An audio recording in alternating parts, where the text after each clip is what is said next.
actividad humana en el último siglo, como consecuencia del desarrollo, está alterando los ecosistemas naturales del planeta, debido a la sobreexplotación de recursos, la degradación ambiental, la contaminación, planteándose problemas a nivel mundial que hipotecan el desarrollo óptimo de la vida de las futuras generaciones. La naturaleza se organiza y funciona como un mecanismo productivo en el que los desechos o residuos que producen unos organismos son los alimentos o recursos para otros, constituyendo procesos cíclicos en los que no existen residuos. La tendencia de la población mundial a concentrarse en grandes urbes, unido a la sociedad industrial en la que vivimos y a los avances tecnológicos encaminados a crear bienestar social, animan a la población a consumir todo tipo de bienes procedentes de los recursos naturales de manera incontrolada. De esta manera se fomenta la cultura de usar y tirar, generando auténticas montañas de residuos de toda índole.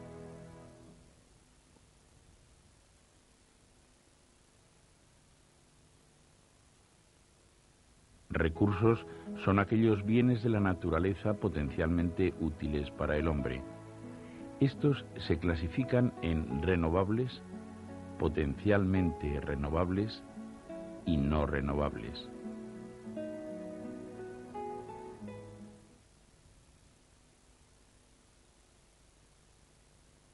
Entre los primeros se encuentran la energía solar, el viento, las mareas.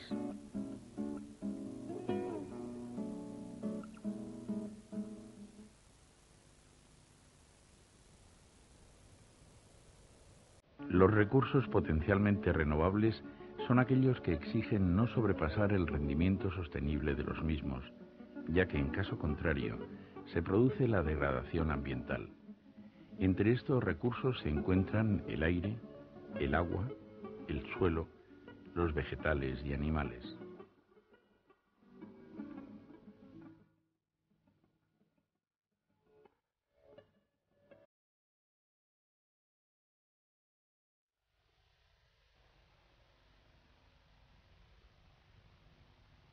Los recursos no renovables existen en cantidades fijas, existencias, y solo tienen la posibilidad de renovarse a través de procesos geológicos, físico-químicos, que tienen lugar en largos periodos de tiempo, millones de años.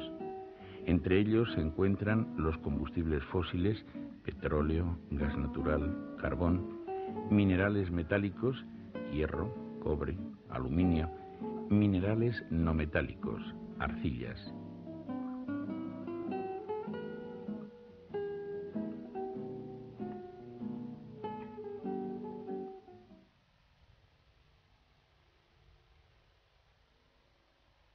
Cualquier actividad de los seres vivos genera residuos. Por residuo se entiende cualquier producto de desecho, sólido, líquido o gaseoso, generado en las actividades productivas y de consumo, que en el contexto en que se genera no posee ningún valor económico, bien porque no se posea la tecnología adecuada para su aprovechamiento o por la inexistencia de mercados para ellos, por lo que el propietario decide abandonar. Este vídeo se centra en la problemática de los residuos sólidos y dentro de ellos la de los residuos sólidos urbanos, por ser los más próximos al ser humano. Se analiza su generación, composición, naturaleza y se presentan diferentes alternativas para la gestión de los mismos.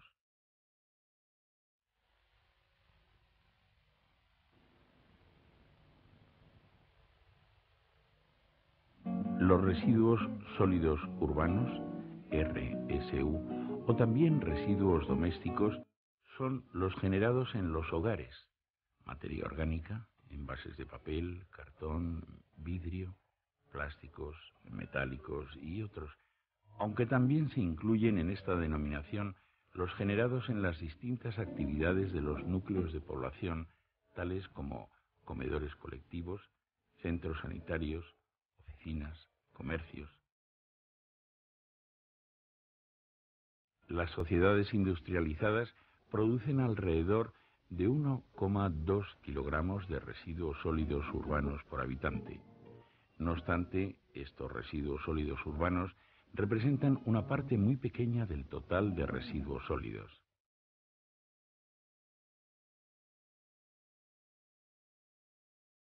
Este volumen de residuos puede llegar a crear auténticas montañas de basura, a menos que se tomen soluciones para evitar este hecho.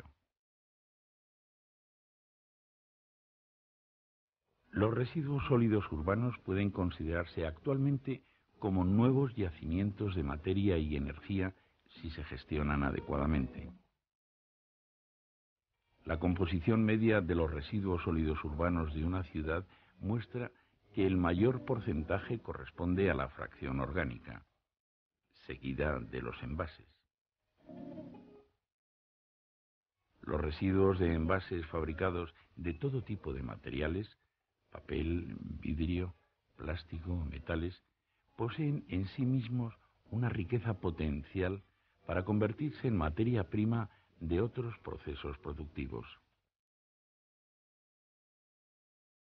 De igual manera, la materia orgánica puede considerarse como futuro abono y como fuente de energía, y así en general la recuperación de los diferentes residuos permite emular al ecosistema natural.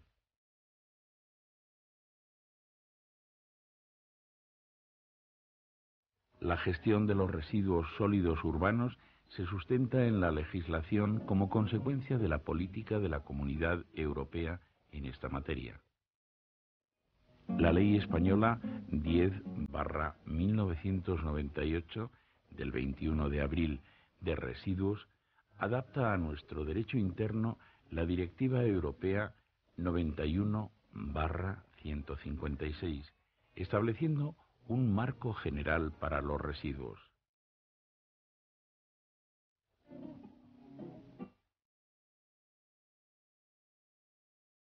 La conocida Ley de las 3 R's resume las acciones a seguir en la gestión de los residuos. R de reducir. Reducir tanto en origen como prevenir. Disminuir el volumen de los residuos es la mejor manera de prevenir su formación. En el caso de los envases, por un lado, reduciendo la cantidad de materia utilizada y por otro, eliminando envases superpuestos.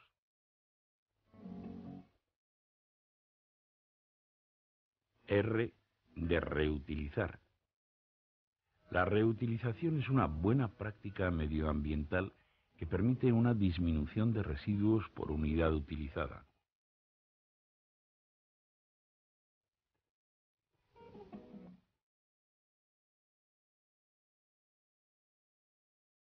R de reciclar.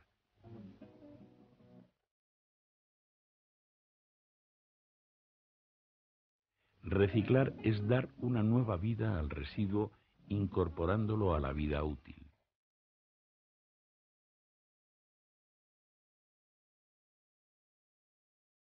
Existen además otras opciones para realizar con los residuos: la valorización energética y el abandono en vertederos controlados.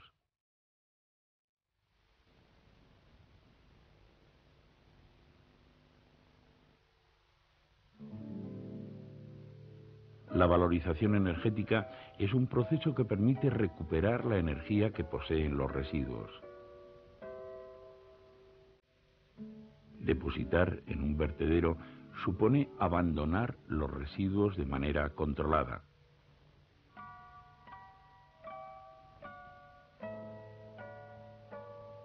La jerarquización de estas opciones, desde el punto de vista medioambiental más correcto, es reducir, reutilizar, reciclar, valorizar. Y cuando no exista otra opción posible, es abandonar en el vertedero. La introducción general, parte primera, a la problemática de los residuos domésticos se completa con parte segunda, naturaleza de los residuos domésticos. Parte tercera, Tratamiento de los residuos domésticos. Parte cuarta. Tipos de gestión de los residuos domésticos.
¿Qué se puede hacer para resolver el problema de la acumulación de los residuos domésticos?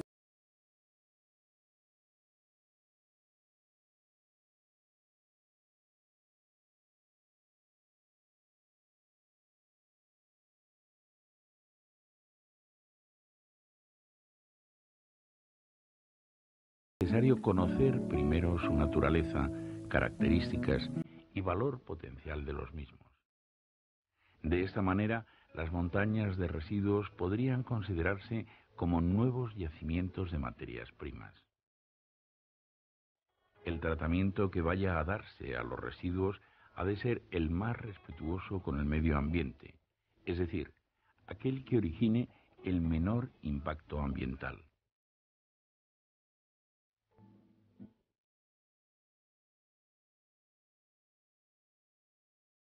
En líneas generales, los residuos sólidos urbanos se clasifican en tres grupos: envases, materia orgánica, otros.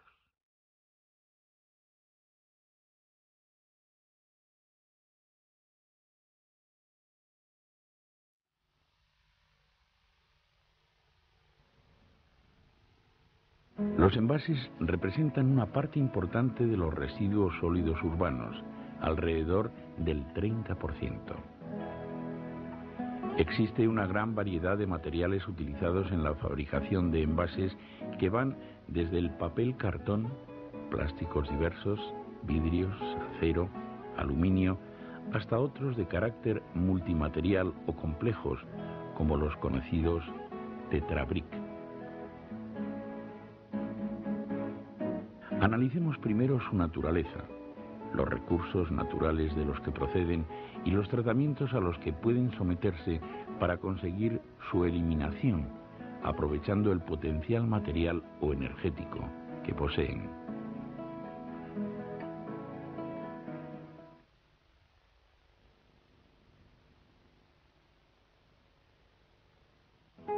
Desde los albores de la humanidad, el vidrio ha acompañado al hombre en su paso por el mundo, incorporándose a la cultura de los diversos pueblos.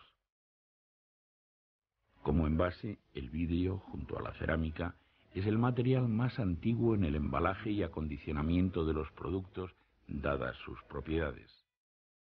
Es inerte, higiénico, fácilmente moldeable, reciclable y tiene buena presentación.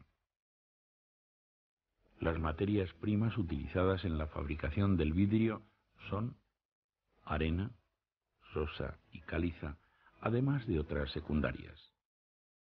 Estas materias primas, convenientemente mezcladas, son fundidas en hornos a 1500 grados centígrados, transformándose en un líquido viscoso amarillo rojizo. La conformación del material se realiza por soplado. La naturaleza química del vidrio corresponde a una mezcla de óxidos de silicio, calcio, sodio y de otros metales según sean las características buscadas. El consumo anual de vidrio por habitante en España es del orden de 33 kilogramos, que corresponde a unos 100 envases, incidiendo de manera importante en el volumen total de residuos sólidos urbanos.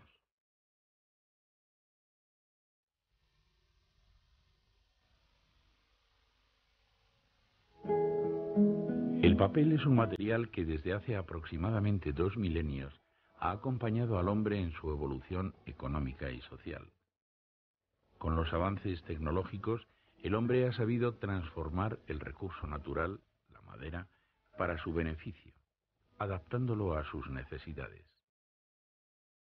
A partir de la madera y mediante un proceso químico que requiere altos consumos de agua y productos químicos, se obtiene la pasta de papel, base de los diferentes tipos de papel cartón existentes en el mercado. El papel está formado por fibras de celulosa.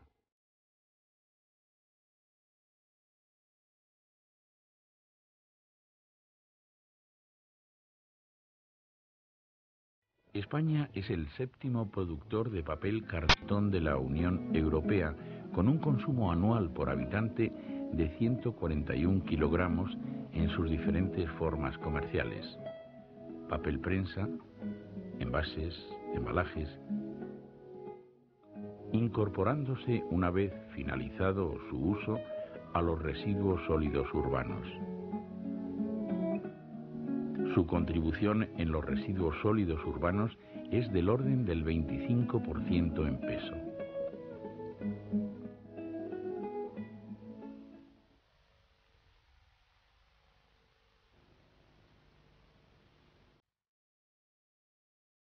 Los plásticos, materiales incorporados en la última mitad del siglo XX, son actualmente uno de los materiales más utilizados en casi todos los sectores industriales, como consecuencia de las buenas propiedades que poseen: versatilidad, facilidad de fabricación, bajo coste, transparencia, resistencia a los factores ambientales, atractivos.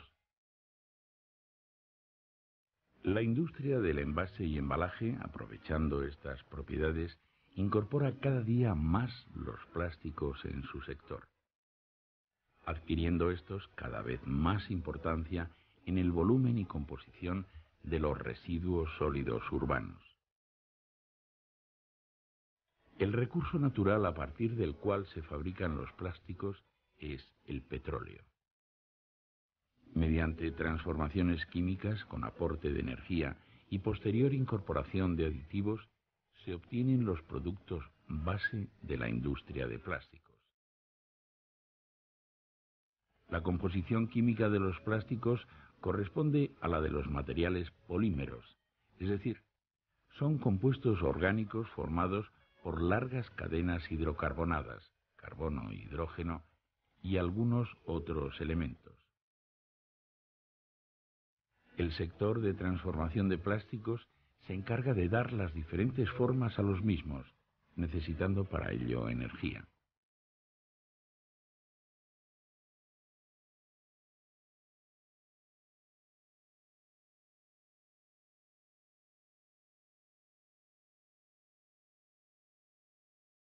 España ocupa el séptimo lugar en consumo de plásticos y el noveno en producción en el ranking mundial. Cada español consume una media de 82 kilogramos al año. Su presencia en los residuos sólidos urbanos es del orden del 10% en peso.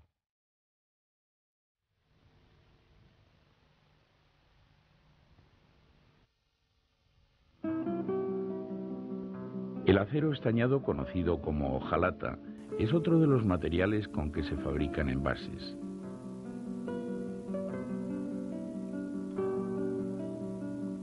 Las primeras referencias del acero en su forma comercial aparecen en el siglo XIV. la necesidad de conservar alimentos desarrolla la primera patente de envases de hojalata en 1812, utilizándose de forma creciente hasta la actualidad, dadas sus especiales características, como fácil conformación, rigidez, ligereza y facilidad de reciclado. El acero es la materia prima fundamental de la hojalata. El acero se obtiene en un alto horno a partir de los minerales de hierro y coque siderúrgico a altas temperaturas. Este acero sufre procesos de decapado en baños de ácidos e intensos lavados con agua. Posteriormente se procede a la laminación y recocido de las bandas, seguido de un proceso de recubrimiento electrolítico de estaño y posterior pasivado.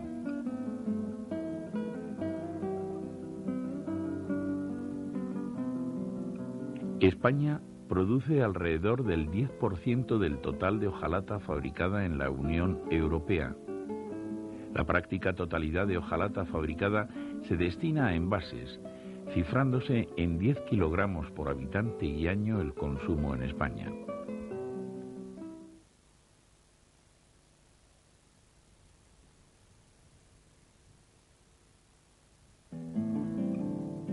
El aluminio, material de principios del siglo XX, es uno de los materiales metálicos más importantes, ya que combina su ligereza con propiedades como alta conductividad térmica, resistencia a la corrosión y una gran deformabilidad que permite fabricar las formas más diversas: latas, láminas, envases flexibles, que le hace muy útil en la industria del envase y el embalaje.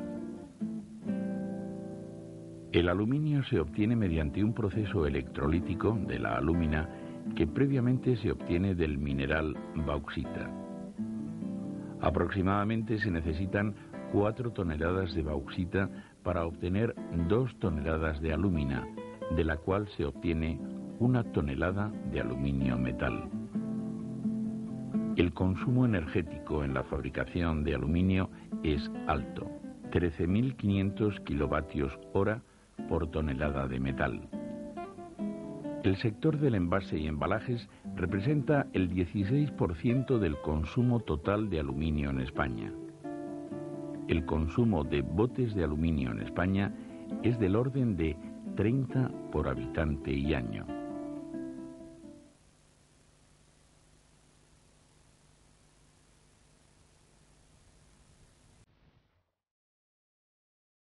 Los envases conocidos como Tetra Brick son relativamente jóvenes, ya que se desarrollan a partir de los años 50, y su comercialización no comienza hasta 1963.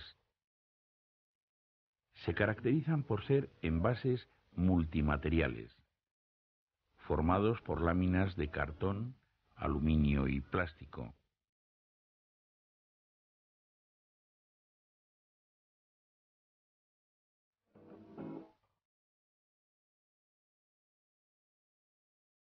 Cuya principal característica es su ligereza y capacidad de conservación en óptimas condiciones de los alimentos que contienen. Su fabricación requiere de papel cartón, al que se somete a técnicas de impresión para incorporar el diseño del cliente. Posteriormente se lamina con papel de aluminio y film de polietileno que impermeabiliza el envase.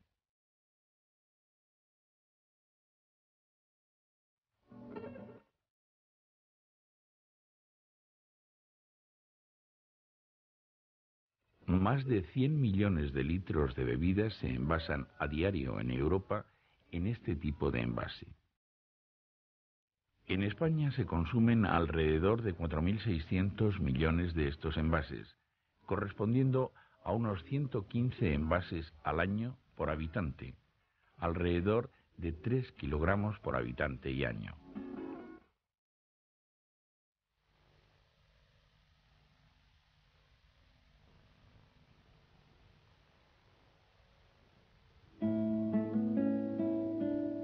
residuos de carácter orgánico presentes en los residuos domésticos están compuestos principalmente por restos de alimentos, tanto en estado natural como cocinados, y en menor proporción por residuos procedentes de los jardines.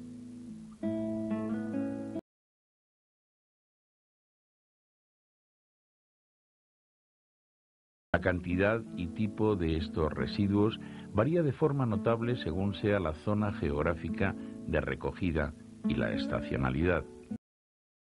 En las zonas rurales, la proporción de residuos orgánicos es muy pequeña, ya que es utilizada como alimento de algunos animales domésticos. Puede valorarse de forma estadística que la proporción de residuos orgánicos en España, del total de residuos domésticos, es del 40%.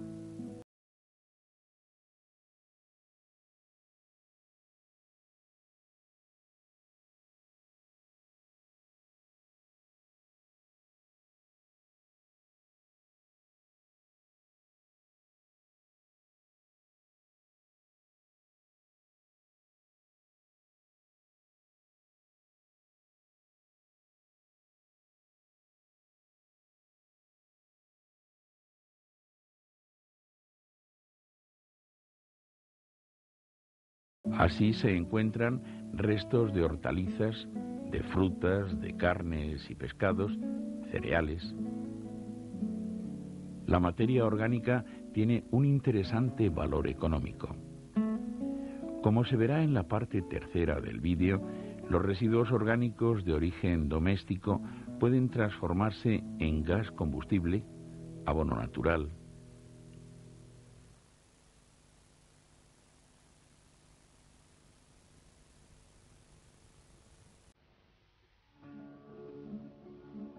Por último, los denominados otros residuos. Existen en menor cantidad que los presentados anteriormente y no por ello dejan de ser importantes. Entre estos residuos se encuentran pinturas, medicamentos, aerosoles, tubos fluorescentes, radiografías, aceites de cocina y de automóviles, baterías, pilas, electrodomésticos de línea blanca, frigoríficos, lavadoras, calentadores. La ropa, artículos de plástico, sillas de jardín, juguetes, escombros de obras y otros, como neumáticos, muebles, colchones, completan la gran diversidad de residuos que se encuentran en los residuos sólidos urbanos. Algunos de estos residuos tienen la calificación de peligrosos por las consecuencias que pueden tener sobre el medio ambiente y la salud de las personas. Las pilas, dispositivos electroquímicos capaces de convertir energía química en eléctrica, contienen fundamentalmente metales peligrosos como mercurio, cadmio, zinc, plomo, níquel, litio. Una sola pila botón de óxido de mercurio es capaz de contaminar 2 millones de litros de agua en los límites nocivos para la salud. No todas las pilas poseen el mismo nivel potencial de contaminación. Los aceites, producto de origen vegetal, oliva, girasol, o los lubricantes de origen mineral, en cuya composición se encuentran aditivos químicos nocivos como fenoles, compuestos de cloro, policlorobifenilos, una vez usados y convertidos en residuos, no pueden verterse ni someterles a un tratamiento de manera incontrolada y que provoque contaminación atmosférica superior a lo establecido por la legislación medioambiental.